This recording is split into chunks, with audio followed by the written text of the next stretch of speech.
Hello friend, my tuition channel का स्वागत है। दोस्तों, आज हम लोग एक नई रिक्वायरमेंट के बारे में बात करेंगे। रिक्वायरमेंट जो है बहुत अच्छी भर्ती है। अगर इसमें आपका सिलेक्शन हो जाता है तो बहुत ही पावरफुल जॉब माना जाता है। इसमें लेवल 7 और लेवल 6 के पोस्ट रहने वाले हैं। तो वीडियो बने रहेगा। और जो भी दोस्त अगर मेरे चैनल है तो चैनल को सब्सक्राइब कर ले, बेल आइकन दबा लें। चलिए वीडियो के माध्यम से देखते हैं। वीडियो हल्का लंबा होगा, लेकिन इस वीडियो के माध्यम से संपूर्ण जानकारी देने का प्रयास करेंगे। ठीक है, यहाँ पे आपको दिख रहा होगा nuclear power corporation of India limited, जिसको NPCL बोलते हैं। और ये जो भर्ती है टेक्निकल और नॉन टेक दोनों की भर्ती है। तो ये बहुत ही इंपॉर्टेंट है। सीट की बात करें लगभग आपको 400 के आसपास सीट मिलेंगे। और ये भर्ती जो है कहाँ है तो कैगा, जो कर्नाटक में पड़ता है, उसी के अंतर्गत है। जो भी आपका प्रोसेस होगा एग्जाम से लेकर ज्वाइनिंग तक सभी आपको कैगा में ही जाना होगा, कर्नाटक ही जाना होगा। ठीक है, ऑनलाइन प्रोसेस की बात करें तो आपको 12 मार्च से अप्लाई हो रहा है और 1 अप्रैल तक आपको लास्ट डेट इसका भरने का है। ठीक है, अब यहाँ पे आपको दिख रहा होगा सभी पोस्ट और सभी क्वालिफिकेशन के साथ यहाँ पे पद दिया गया है। इससे वैज्ञानिक सहायक भी भरते हैं। तो इसमें वर्तमान और बैकलॉग कुल सीट दोनों दिया गया है। तो वर्तमान में जनरल का कुल 45 सीट है, अनुसूचित जाति का 7 है, अनुसूचित जनजाति का 3 है। ठीक है, और OBC का ये 12 है, और EBC का है, यानी जिसको EWS बोलते हैं, और अन्य का 19 है। टोटल इसमें सीट की बात करें तो 45 को है। ठीक है, आप यहाँ कैटेगरी वाइज सब देख सकते हैं। अगर श्रेणी 1 वैतनिक प्रशिक्षण वैज्ञानिक सहायक STS में भरते हैं तो इसमें टोटल 82 पोस्ट है। ठीक है, इसमें बैकलॉग नहीं है। इसी तरह से ग्रेड सेकेंड है टेक्नीशियन का, इसमें आपको 222 पोस्ट मिलेंगे। 226 टोटल है और बैकलॉग 4 है तो 226 हो गए। यहाँ पे आप देख सकते हैं सभी का अलग अलग कैटेगरी वाइज सीट यहाँ डिवाइडेड किया हुआ है। तो बहुत है, अच्छी है। ये जो वैकेंसी है आपको डिप्लोमा लेवल पे मिलेंगे। ठीक है, जो भी डिप्लोमा किए हुए हैं वही इस वैकेंसी को भर सकते हैं। सहायक ग्रेड 1 है, इसमें आपको 22 पोस्ट हैं। ठीक है, सहायक ग्रेड 1 BL के हैं तो इसमें आपको टोटल 4 सीट मिलेंगे। ठीक है, तो इसी तरह से आप देख सकते हैं कि सभी जो यहाँ पे जो दिया गया है ये सभी के सामने आप देख सकते हैं कि कितने कितने सीट हैं और बैकलॉग कितने सीट हैं। ठीक है, अब यहाँ पे सभी का जो है किस किस डिपार्टमेंट, जैसे वैज्ञानिक सहायक भी के अंतर्गत भी बहुत से डिपार्टमेंट आते हैं। इसमें कंप्यूटर विज्ञान है, सिविल है, इलेक्ट्रॉनिक्स है, माप यंत्रण है, इलेक्ट्रिकल है, यांत्रिकी है, ऐसे ही पोस्ट है। इसमें सभी एक कैटेगरी वाइज दिया गया है। इस कैटेगरी वाइज के माध्यम से आप देख सकते हैं। ठीक है, यहाँ पे आपको दिख रहा होगा सभी कैटेगरी वाइज है। ठीक है, ये देखिए, तो इस तरह से सभी कैटेगरी वाइज दिया गया है कौन कौन डिपार्टमेंटल में। जैसे कि वैतनिक प्रशिक्षक टेक्नीशियन, जिसको डिप्लोमा वैकेंसी आई है। इसमें operators, electrician, fitter, electronics mechanic, उपकरण मैकेनिक्स, निश्चित, टर्नर, ड्राफ्टमैन यांत्रिक, ये सभी दिया गया है। ये सभी के सामने आपको सीट दिख रहा होगा कि इतना सीट दिया गया है हर एक डिपार्टमेंट, कैटेगरी वाइज भी समझ सकते हैं। ठीक है, और ये जो है बेंचमार्क दिव्यांग जिसका 40% विकलांगता सर्टिफिकेट जो बनता है, जो विकलांग कोटे के होते हैं उनके लिए है, और ये दिया गया है उन्हीं के लिए है। इसमें आपको नहीं है पद का नाम। सबसे पहले फॉर्म तो दे दिया गया, तो इसको भरने के लिए योग्यता क्या होनी चाहिए, तो आपके पास 3 साल का डिप्लोमा होना चाहिए, और जो डिप्लोमा किए हुए हैं वही इस भर सकते हैं। इसमें 2 साल वाले डिप्लोमा भी एलिजिबल है। ठीक है, अगर 2 साल के भी कोई डिप्लोमा किए हैं AD के माध्यम से तो आप इस फॉर्म को आसानी से भर सकते हैं। ठीक है, वैज्ञानिक सहायक भी के लिए डिप्लोमा सिविल से चाहिए। अगर वैज्ञानिक सहायक भी इलेक्ट्रिकल है तो आपको इलेक्ट्रिकल में 60% का डिप्लोमा चाहिए, यानी 60% अगर है तो आप भर सकते हैं। वैज्ञानिक सहायक भी माप यंत्र में डिप्लोमा कम से कम 60% की है तो आप भर सकते हैं। अगर इलेक्ट्रिकल में भी 60, यानी कहने के माने कि सभी जो डिप्लोमा कैटेगरी के हैं सभी आपको 60% मार्क्स लाना अनिवार्य है। ठीक है, इसके बाद है NPCIL जो कैगा कर्नाटक के अंतर्गत है। तो वैज्ञानिक सहायक भरते हैं तो आपको BSc कंप्यूटर विज्ञान में कम से कम 60% होना चाहिए, जो कंप्यूटर का है। ठीक है, और फिर BSc आपको पास कंप्यूटर तो अथवा 60% के साथ BSc होना चाहिए, और साथ में विज्ञान कंप्यूटर में 1 साल का डिप्लोमा होना चाहिए। ठीक है, अगर 1 साल का डिप्लोमा किए हैं तो इसको भर सकते हैं। अगर वह भी नहीं है तो सांख्यिकी में आप कम से कम 60% मार्क्स लाए हैं और डिप्लोमा किए हुए यानी कंप्यूटर कोर्स 1 वर्ष का किए हैं तो आप 60% के साथ इस फॉर्म को भर सकते हैं। जिन अभ्यर्थी ने 10वीं ITI के बाद लेटर एंट्री से डिप्लोमा के दूसरे वर्ष में प्रवेश लेकर डिप्लोमा किए हैं वो पात्र नहीं है। जैसे जो लेटर एंट्री से, ये बहुत ही इंपॉर्टेंट पॉइंट है फ्रेंड्स। अगर ये चीज़ नहीं समझे तो हो सकता है आपको फॉर्म रिजेक्ट 110% होंगे।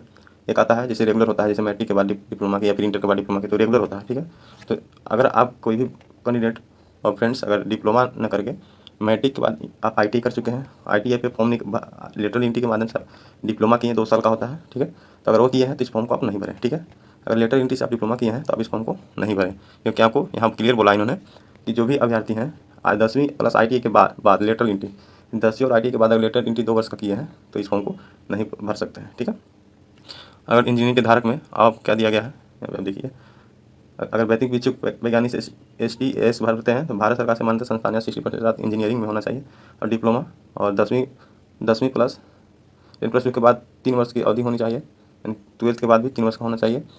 और SST 10+2 के बाद दूसरे वर्ष में लेटर एंट्री के माध्यम से प्रसंगी विषय में इंजीनियरिंग के 2 साल का डिप्लोमा चाहिए, जो ITI द्वारा अनुमोदन से 60% मार्क्स मिलते हैं। तो इसमें अगर आप भरते हैं तो अगर मान लीजिए इंटर के बाद आप डिप्लोमा किए हैं या फिर ITI के बाद तुरंत डिप्लोमा आप कर लिए हैं रेगुलर से, तो इस फॉर्म को भर सकते हैं। लेकिन लेटर एंट्री सब किए हैं तो इस फॉर्म को नहीं भर सकते, ठीक है।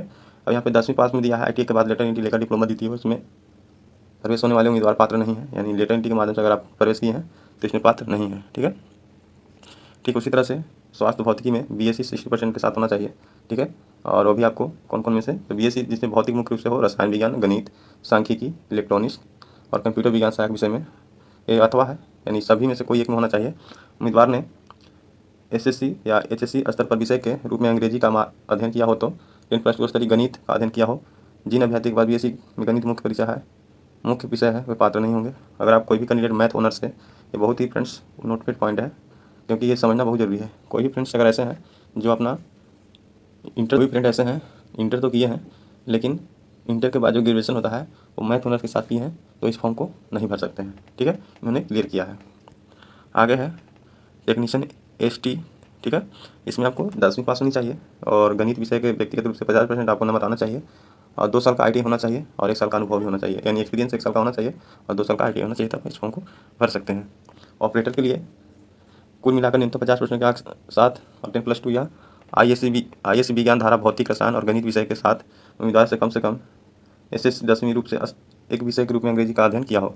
अगर आप इंटर किए हुए हैं और मैट्रिक में अंग्रेजी से आप एक सब्जेक्ट रखे हैं, तब इस फॉर्म को आप भर सकते हैं, ठीक है। आगे है सहायक ग्रेड 1 के लिए किसी मान्यता प्राप्त विश्वविद्यालय संस्थान से कुल मिलाकर 50% अंकों के साथ स्नातक डिग्री होना चाहिए। अगर आप ग्रेजुएशन किए हुए हैं 50% के साथ, इस फॉर्म को आसानी से आप भर सकते हैं, ठीक है।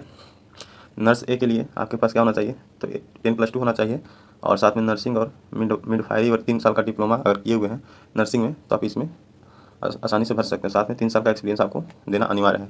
टेक्नीशियन का फॉर्म भरते हैं तो 60% के साथ 10+2 होना चाहिए और 1 वर्ष का मेडिकल, रेडियोग्राफर, एक्सरे टेक्नीशियन, ठीक है। योग्यता के बाद 2 साल का अनुभव होना चाहिए, तब इस फॉर्म को आप भर सकते हैं, ठीक है। तो ये सभी पॉइंट हैं और सभी जो जितनी भी मान्यता हैं आपको, यानी सरकार की मान्यता के अनुसार होना चाहिए, यानी सरकार प्राइवेट से नहीं की, आज हम किए और उसका कॉलेज का मान्यता खत्म हो गया है, तो ऐसा हालत में आपको दिक्कत हो सकती है। अब आते हैं कि इसमें आपका अगर सिलेक्शन होता है तो पैसे कितने मिलेंगे। तो नर्स A में होता है तो लेवल 7 का जॉब है और आपको 44,900 से स्टार्ट होंगे, 68,000 लगभग में आपको 44,000 तो पहला वेतन होगा, जिसमें से 23,000 जो 797 रुपये है प्रति ईयर, यानी प्रति ईयर 1 अगस्त 2024 से ही आपको लागू हो गया 53% DA। तो 53% यानी कुल वेतन का 44,900 का 53% DA निकालेगा तो 23,997 रुपये आएगा, यानी आपको फर्स्ट ज्वाइनिंग के समय 68,697 रुपये मिलेंगे। अगर सहायक B का भरते हैं तो आपको इसमें 35,400 मिलेंगे मूल वेतन का 53% DA 18,762 रुपये, यानी 54,162 रुपये आपको मिलेंगे, ठीक है। साथ में इसमें ऐसा भी होता है कि आपको फैमिली के रहने के लिए मेडिकल सुविधा सभी चीज़ से अवेलेबल होते हैं। सहायक ग्रेड 1 के लिए ये लेवल 4 का है, ठीक है। इसमें 25,500 आपको मूल वेतन है, उसमें 13,515 रुपये आपको DA बना 39,015 रुपया आपको पर मंथ मिलने वाले थे। बहुत बड़ी रकम है, ऐसा भी आप देख सकते हैं जितने पद हैं, तो ये बहुत अच्छी वेतन है। अब आते हैं सैनिक। अब देखिए आपको एक्स्ट्रा चीज़ क्या मिलेगा। अगर प्रशिक्षण के प्रथम वर्ष के दौरान वजीफ़ा यानी मुनाफा जो कमाए तो 24,000 आपको दिया जाएगा और फर्स्ट के लिए और सेकंड के लिए 20,000 रुपया दिया जाएगा, ठीक है। प्रशिक्षण की अवधि क्या होगी, 1.5 साल, यानी आपको 18 माह ट्रेनिंग करना होगा और इसका जो है 2 साल आपको ट्रेनिंग करना होगा, ठीक है। श्रेणी 2 के लिए, यानी कैटेगरी 2 के लिए 2 साल का ट्रेनिंग होगा और इसमें देखिए हर एक ट्रेनिंग में आपको इतना पैसा बढ़ेगा, ठीक है, दिया जाएगा। फिर आप वैज्ञानिक सहायक भी क्या अगर करते हैं तो इसमें भी आपको अलग अलग में बताया है कि हम कितना देंगे, ठीक है। और ये जो DA जो है आपको 53% 1/7/2024 से लागू हो चुका है और लेवल 6 का पद है, तो इसमें देखिए आपको बहुत अच्छा खासा इसमें मिलने वाला है पैसा। साथ में आपको इसमें और इसके अलावा क्या मिलते हैं, क्योंकि इसीलिए तो हम बोले कि ये बहुत पावरफुल जॉब है। आने जाने का टिकट फ्री, मकान किराया सब फ्री, साइट लोकेशन भत्ता सब फ्री है, व्यवसाय वार्षिक रूप से, अवकाश यात्रा भत्ता, छुट्टी नज़दीकी, ये सभी आपको दिख रहा है जितना भी है। मोबाइल फ़ोन सभी के लिए आपको कहीं से पैसा नहीं देना होगा, यानी कहने कमाने की जो आप अगर 1 लाख भी रुपये इसमें कमा रहे हैं तो आपको 1 लाख पैकेट में रहेगा, क्योंकि इसमें आपको कोई खर्चा ही नहीं है, सभी इस NPCR के माध्यम से ही प्रोवाइड की जाती है, ठीक है। आपको प्रशिक्षण के पहले वर्ष में 24,000 रुपया दिया जाएगा, ठीक है, जो 1.5 वर्ष का जो ट्रेनिंग होगा। दूसरे वर्ष में 26,000 और पुस्तक भत्ते भी आपको 3,000 रुपये दिया जाएगा, ठीक है। इसी के साथ आपको बढ़ते जाएगा और जब खत्म हो जाएगा तो आपको 35,400 से स्टार्टिंग हो जाएगा और ये बहुत अच्छी रकम आपको मिलने वाले हैं। अब इसमें भरेगा कौन कौन। सबसे पहले उम्र की बात करें तो जो है आपको वैज्ञानिक साहब भी अगर भरते हैं तो 18 वर्ष मिनिमम चाहिए और 30 वर्ष मैक्सिमम चाहिए, ठीक है। और जन्म आपसे कब काउंट होंगे, तो देखिए जन्म आपके बीच कब होना चाहिए, तो 2/4/2007 से अगर 1/4/1995 के बीच जन्म है तो आप इस फॉर्म को भर सकते हैं। आप देख सकते हैं सभी अपना वैकेंसी और ये पद का नाम है, उसके साथ कैटेगरी, और यहाँ पे आपको देख सकते हैं कितना एज चाहिए, उसी के साथ आप इस फॉर्म को भर सकते हैं। अधिकतम आयु सीमा छूट किसको मिलेंगे, तो ओबीसी के लिए 3 साल, SC/ST के लिए 5 साल और दिव्यांग सब JEWS PWD होते हैं उनके लिए 10 वर्ष की छूट दी जाएगी, ठीक है। अब आते हैं इसमें चयन प्रक्रिया आपको कैसे होने वाले हैं। तो इसमें ऑनलाइन परीक्षा होगा और व्यक्तिगत यानी इंटरव्यू से आपको गुजरना होगा, ठीक है। तो आपको ऑनलाइन एग्जाम देना होगा और साथ में एक इंटरव्यू के माध्यम से आपको गुजरना होगा। सभी जो प्रोसेस होंगे सभी आपको कैगा में ही जाना होगा, यानी कर्नाटक में ही जाना होगा। ऑनलाइन परीक्षा 50 नंबर का होगा, ठीक है, और 4 विकल्प होंगे। 1.5 घंटे का समय आपको दिया जाएगा। एक सही के लिए 2 अंक दिए जाएंगे और गलत अगर करते हैं तो 0.5 अंक आपको काट लिए जाएंगे। टोटल जो है अधिकतम 100 मार्क्स का पेपर होंगे, 50 आपको इंटरव्यू के माध्यम से गुजरना होगा।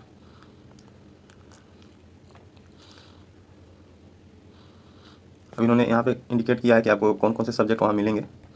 तो गणित में 20 मिलेंगे, विज्ञान में 20 मिलेंगे और सामान्य जागरूकता यानी जिसको रीजनिंग बोलते हैं उसमें आपको 10 क्वेश्चन मिलने वाले हैं। अब इसमें सही उत्तर के लिए 3 अंक दिए जाएंगे, 1 अंक काट लिए जाएंगे। 150 का पेपर होगा अधिकतम। और सभी जो परीक्षा होंगे 10+2 लेवल पे होंगे और IIT अगर टेट से हैं उससे संबंधित ही आपको पेपर वहाँ देखने के लिए मिलेंगे, ठीक है। अब इन्होंने सभी पद का अलग अलग इन्होंने सिलेबस किया है जिक्र, और उसी के माध्यम से आपको वहाँ क्वेश्चन भी मिलने वाले हैं।